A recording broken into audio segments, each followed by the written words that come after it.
Salam sejahtera, selamat bertemu di channel politik terhebat. Sebelum ke beritanya sila like, share dan subscribe. Terima kasih.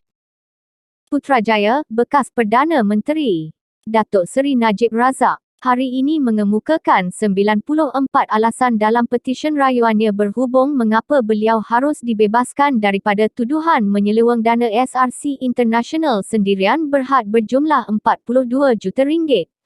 Antara alasan dibangkitkan dalam petisyen itu ialah Mahkamah Rayuan tersilap fakta dan atau undang-undang dalam mengesahkan dapatan Mahkamah Tinggi bahawa pihak pendakwaan membuktikan kes prima facie terhadap perayu, Najib, atas semua 7 pertuduhan dan memanggilnya untuk membela diri.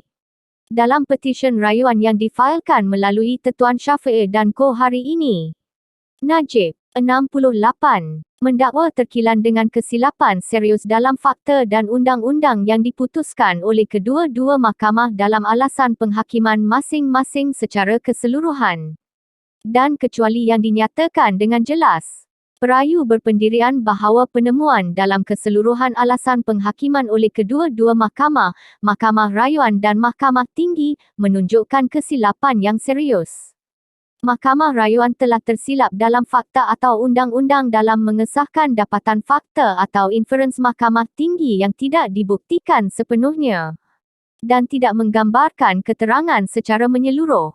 Kedua-dua mahkamah tersilap dalam fakta dan atau undang-undang dengan gagal menilai bukti dengan betul dan gagal mengiktiraf perbezaan antara fakta terbukti dan tidak terbukti dan antara inferens yang dibenarkan dibuat. Dan tekaan semata-mata berdasarkan cadangan, dakwaan tidak berasas, sangkaan, syakwa sangka, dan khabar angin, katanya. Najib seterusnya mendakwa kedua-dua mahkamah tersilap fakta dan atau undang-undang dalam setiap penemuan fakta yang tidak memihak kepadanya. Katanya, mahkamah juga tersilap fakta atau undang-undang dalam membuat penemuan mengenai unsur-unsur semua pertuduhan dengan menggunakan logik mereka sendiri atau rasional yang bertentangan dengan keterangan lisan atau dokumentari.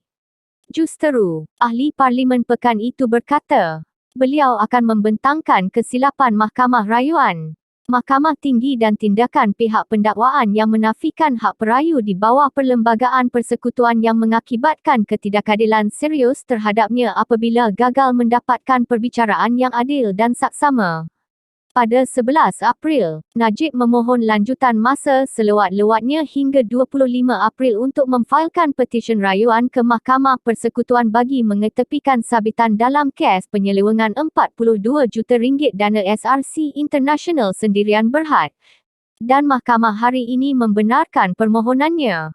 Pada 8 Disember 2021, Mahkamah Rayuan mengekalkan sabitan dan hukuman penjara 12 tahun serta denda RM210 juta yang dijatuhkan ke atas Najib kerana menyeleweng RM42 juta dana SRC. Hakim Datuk Abdul Karim Abdul Jalil, yang bersidang bersama-sama Datuk Heszana Mehat dan Datuk Fazil Alam Maidin Mera, menolak rayuan Najib terhadap keputusan Mahkamah Tinggi pada 28 Julai 2020.